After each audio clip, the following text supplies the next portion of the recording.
안녕하세요. 라이프스토리입니다. 이번 시간에는 신경계 중재에 관련된 내용을 공부하도록 하겠습니다. 첫 번째 대뇌동맥 꼬리를 이루는 동맥입니다. 앞 대뇌동맥, 중간 대뇌동맥, 뒤 대뇌동맥이 있습니다. ACA 같은 경우에는 팔보다는 다리마비가 심하고 요실금이 있으며 반대측 파악반사가 있습니다. 그리고 반대측 편마비 무운동 증상이 있고요. 중대뇌동맥 같은 다리보다는 팔에 더 큰 마비가 있고 동측성 반맹증이 있습니다. 언어상실증도 있고 편축무시 반대측 편마비도 있습니다. 그리고 PCA 같은 경우에는 시각 영역 손상이 되고 시상증후군, 웨버 증후군, 그리고 반대측 실조증이 있습니다. 두 번째, 뇌졸중이 일어나기 전의 증상입니다. 갑자기 신체의 같은 반쪽이 약해지거나 무감각이 있습니다. 설명하지 못할 현기증도 있고 한쪽 눈의 시력이 상실 또는 흐릿함이 있습니다. 말하기 어려워지고 이해하기 힘든 말을 합니다. 뇌졸중의 분류입니다. 출혈성 뇌졸중은 혈전, 색전, 고혈압이 최대 인자이고요. 허혈성 뇌혈관 질환 같은 경우에는 색전증, 혈전증, 열공성이 있습니다. 일가성 뇌허혈 발작 같은 경우에는 뇌혈관의 임시적인 폐쇄를 말하고 24시간 내에 회복이 됩니다. 좌우뇌 손상입니다. 좌뇌 손상은 우측 편마비, 우측 감각 소실, 언어 손상, 실어증이 있고요. 우뇌 손상은 좌측 편마비, 좌측 감각 소실, 시각 인지 손상, 그리고 실인증이 있습니다. 다음은 수정된 애쉬워드 척도입니다. 0단계에서는 근긴장도가 없고요. 1단계에서는 ROM의 끝 범위에서 약간의 저항이 있습니다. 1+는 ROM 2분의 1에서 저항이 느껴지고 2단계에서는 대부분 ROM에서 근긴장도가 증가하게 됩니다. 그리고 3에서는 근긴장도가 증가하고 수동운동이 어렵고요. 그리고 4단계에서는 강직이 발생합니다. 일곱 번째 공동운동 패턴입니다. 팔의 공동운동 패턴 같은 경우에는 팔 이음부에서는 올림, 뒷당김 내지 아니면 과편이 일어나고요. 어깨에서는 굽힘, 벌림, 바깥 돌림이 일어납니다. 그리고 팔굽에서는 굽힘이 일어나고 아래팔은 뒤침이 일어나고 손목이랑 손가락 같은 경우에는 굽힘이 발생합니다. 다리의 편 공동 운동 패턴 같은 경우에는 엉덩 관절에서는 편, 모음, 안쪽 돌림이 발생하고 무릎에서는 펴이 발생하고 발목에서는 발바닥 굽힘, 안쪽 번짐, 마지막 발가락은 굽힘이 발생하게 됩니다. 다음 PNF입니다. 반복 수축은 주둔근의 근력 강화와 협조성을 향상시키기 위하여 가동 범위 초기와 중간 범위에서 시행합니다. 느린 반전은 근력 증진, 협조성과 지구력 향상을 하는 것이고 느린 반전 유지 같은 경우에는 등척성 수축 유도, 그리고 안정성과 근력 증진입니다. 율동적 안정화는 협응 능력을 증진하고 교차성 형태의 등척성 운동, 내 방향으로 하는 것을 말하고 유지 이완은 2에서 3초 동안 최대 등척성 운동을 하면서 이완하는 것을 말합니다.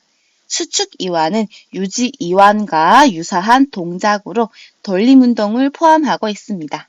아홉 번째 보바스입니다. 보바스는 비정상 반사를 억제하고 정상 자세 반응을 강화시키는 신경발달 치료법입니다. 보바스는 핵심제의 조절법을 말하는 것이고 중앙 조절점은 칼돌기와 T7에서 8번 그리고 몸통 조절점은 머리, 어깨, 골반을 말하고 마지막 먼쪽 조절점은 손과 발입니다. 열 번째 보이타입니다. 보이타 치료법은 감각 유발점을 자극해서 기거나 뒤집는 등의 반사 동작을 유도합니다.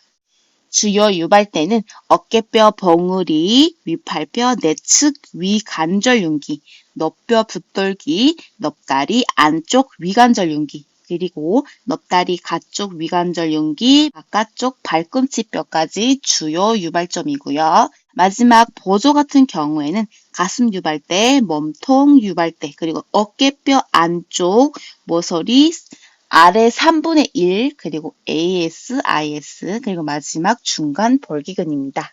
11번째 루드입니다. 감각 자극으로 특정 동작을 유발시키거나 치료에 적용을 하고요. 계통학적 발달의 단계적 형태를 이룹니다.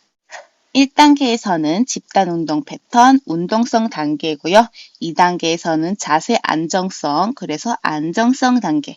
3단계에서는 조절된 운동성, 마지막 4단계에서는 섬세한 움직임, 그러니까 기술 단계입니다. 그래서 치료는 몸쪽에서 먼 쪽으로, 머리에서 꼬리 쪽으로, 쉬운 운동에서 어려운 운동으로, 외부 수영기에서 고유 수영기로, 양쪽에서 한쪽으로, 그리고 반사적 운동에서 수의적 운동으로 진행합니다. 촉진 자극은 빠른 접촉, 빠른 브러싱, 아이싱, 빠른 흔들림, 관절 압박, 그리고 빠른 신장, 저항, 두드리기 등이 있습니다. 억제 자극 같은 경우에는 촉진 억제 자세의 진동, 가볍게 흔들기, 천천히 두드리기, 가벼운 압박이 있습니다. 관절 압박과 가벼운 압박은 꼭 분간을 해주셔야 됩니다. 12번째 브룬스트럼 회복 단계입니다. 1단계에서는 발병 직후에 전체 팔다리가 이완성 단계이고요. 2단계에서는 경직이 나타나고 연합 반응과 공동운동 그리고 약간의 수위운동이 나타납니다. 3단계에서는 경직이 가장 강한 단계로 환자는 공동운동이 수의적으로 할 수 있습니다. 4단계에서는 경직이 서서히 감소되면서 공동운동으로부터 분리된 동작이 가능합니다. 5단계에서는 팔다리의 공동운동이 소실되면서 수의적인 동작을 수행할 수 있습니다. 마지막 6단계에서는 경직이 없어지고 개별적인 관절 운동이 회복이 돼서 협조 운동도 가능하고 정상에 가까운 활동을 할 수 있습니다. 13번째 손의 실조 임상 증상입니다. 근긴장 저하, 겨냥 이상, 협동 운동 불능, 상반 운동 반복 장애, 자세와 보행이 불편하고요. 활동 떨림, 언어 장애, 눈 떨림이 발생하게 됩니다. 14번째 내성마비 분류와 증상입니다. 경직형은 대뇌 겉질의 운동 영역이 손상이 되고 가장 많은 형태가 경직형이며 높은 근긴장도가 있습니다. 그리고 DTR이 증가하고 자세 조절 능력이 매우 부족합니다. 느린 비틀림 운동형 같은 경우에는 바닥핵이 손상이 되고 주로 팔다리 마비, 근긴장도 변화가 심하고 비대칭적 자세 패턴, 전신성 운동 패턴의 증상이 있습니다. 실조형은 손의 병변이 일어나는 것이고요. 근긴장도는 낮거나 정상이며 몸통의 안정성과 운동성이 떨어집니다. 팔보다는 몸통과 다리의 마비 정도가 심한 편입니다. 근긴장 저하형 같은 경우에는 근긴장 정도가 매우 낮은 것을 말하고 과도한 관절 가동 범위와 그리고 개구리 자세의 특징을 가지고 있습니다. 혼합형은 여러 타입이 섞인 형태를 말하고 강직형은 주동근, 기랑근, 동시, 수축이고 톱니바퀴 그리고 연관성 강직, 지속적인 저항, DTR이 저항이 되는 것을 강직형이라고 말합니다. 15번째 신경뿌리 운동 감각 반사입니다. C5는 어깨 관절 벌림의 운동을 하고요. 감각은 위팔 바깥 부분입니다. 그리고 반사는 위팔 두 갈래근이고요. C6 같은 경우에는 운동은 손목 편근이고 감각은 아래팔 바깥 부분, 엄지손가락이고 반사 같은 경우에는 위팔 노근입니다. C7의 운동은 손목 굽힘근이고 감각은 가운데 손가락 그리고 반사는 위팔 세 갈래근입니다. C8 같은 경우에는 손가락 굽힘근의 운동을 하고 있고요. 감각은 네 번째, 다섯 번째 손가락이고 반사 같은 경우에는 없습니다. T1 같은 경우에는 손가락 벌림, 모음근의 운동을 하고 있고 감각은 위팔 안쪽 부분 그리고 반사는 존재하지 않습니다. L4 같은 경우에는 발목 관절 등 쪽 굽힘근 그리고 감각은 아랫다리 안쪽 엄지 발가락 그리고 반사는 넙다리 네갈래근 힘줄 반사입니다. L5 같은 경우에는 운동이 발가락 편근이고요. 감각은 아랫다리 중간, 2에서 네 번째 발가락을 말합니다. 그리고 반사는 없고요. 마지막 S1 같은 경우에는 발목 관절 발바닥 굽힘근의 운동을 하고 있고요. 감각은 아랫다리 바깥쪽 그리고 새끼 발가락입니다. 아킬레스 힘줄 반사입니다. 16번째 뇌 척수 질환입니다. 질환명은 프리드리히 샤르코마리 투스병이 있는데요. 정의와 특징은 가장 특징적인 것들만 모아서 정의를 했습니다. 꼭 기억을 해주시고 넘어가 주시기 바랍니다. 프리드리히 병입니다. 척수의 등쪽 기둥과 외측 기둥 모두에 만성적 경화가 일어납니다. 그리고 초기에는 조음곤란, 척추 측만증, 발의 기형, 눈떨림이 일어나고요. 진행성 팔다리 조화 운동 불능증으로 인해서 무반사 감각손실, 군세약이 일어나게 됩니다. 샤르코마리 투스병 같은 경우에는 유전성 말초 신경병증입니다. 종아리 신경의 축삭, 단열과 신경마리집이 소실돼서 척수의 앞불세포 및 뒤쪽 기둥의 변성이 일어납니다. 종아리 근육의 쇠약과 소모가 일어나고요. 거위다리 모양으로 위축이 일어나게 됩니다. 갈퀴발이나 갈퀴선이 발생하게 됩니다. 17번째 말초신경 질환입니다. 에르무 마비 같은 경우에는 C5와 C6의 손상이 일어나는 것이고요. 증상은 웨이터 팁 자세가 발생하게 됩니다. 어깨관절 모음, 안쪽 돌림, 팔끝관절 편, 그리고 손목관절 굽힘. 그래서 웨이터 자세의 특징을 이제 가지고 있고요.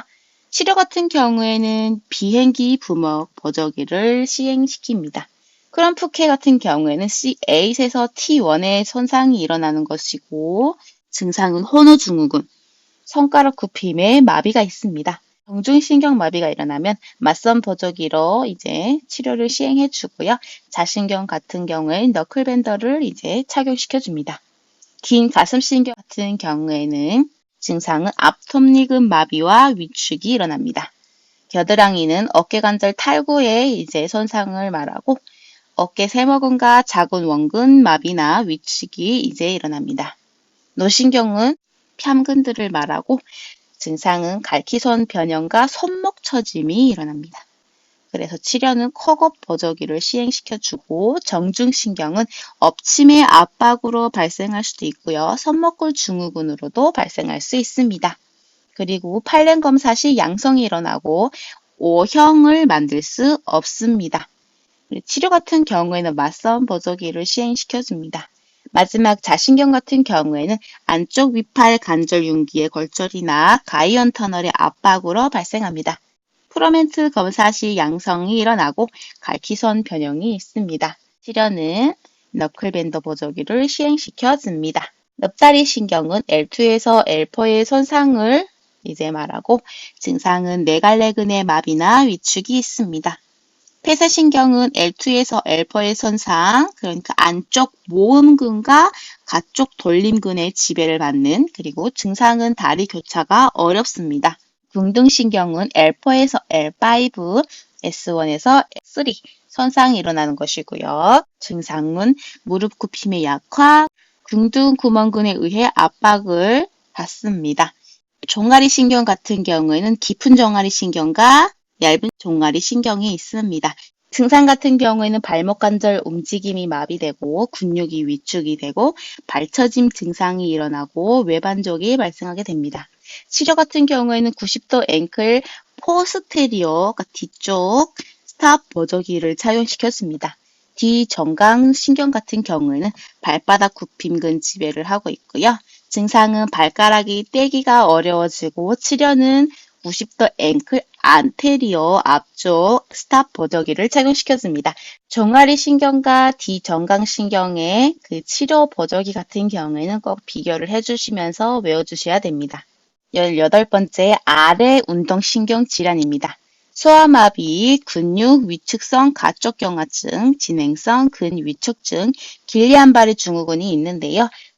각 정의와 증상은 모두 외워주셔야 됩니다. 19번째 위운동신경질환입니다. 파킨슨, 경화증, 그리고 선해조화 운동불규증이 있는데요. 이것도 마찬가지로 정의와 증상은 무조건 외워주셔야 됩니다. 가장 중요한 팩트들만 모아서 정의를 한 것입니다. 20번째 감각신경원 질환입니다. 척수매독, 척수물구멍증, 무도병이 있습니다. 마찬가지로 정의와 증상을 무조건 외워주셔야 됩니다. 21번째 유전자 결함 질환입니다. 다운 증후군은 21번 염색체가 3개일 경우 다운 증후군이 발생합니다. 산모의 연령이 35세 이상이 되면서 유병률이 증가하고요. 증상은 특징적인 얼굴 모양을 가졌고 정신지체, 심장병, 그리고 낮은 근긴장도, 지능지수가 평균 50에서 60이라는 아주 낮은 지능지수를 가졌고요. 과도한 관절 가동 범위의 특징을 가졌습니다. 22번째 치매입니다. 알츠하이머는 가장 흔한 형태의 치매이고요. 비혈관성 치매입니다. 뇌혈관성 치매 같은 경우에는 한 번 이상 뇌졸중을 경험한 후이고요. 마비와 언어장애, 어지럼증, 수정된 허친스키 허열 점수로 이제 뇌혈관성을 검사할 수 있습니다. 23번째 프랭켈 운동입니다. 협조운동 증진, 집중, 반복, 정확한 운동. 가능한 빠른 시기에 치료를 해줘야 되고요. 간단한 운동에서 어려운 운동으로 눈을 뜬 상태에서 눈을 감은 상태. 빠른 속도에서 느린 속도로 전 범위에서 작은 범위로 이제 넘어갑니다. 오늘은 여기까지 하도록 하겠습니다. 감사합니다.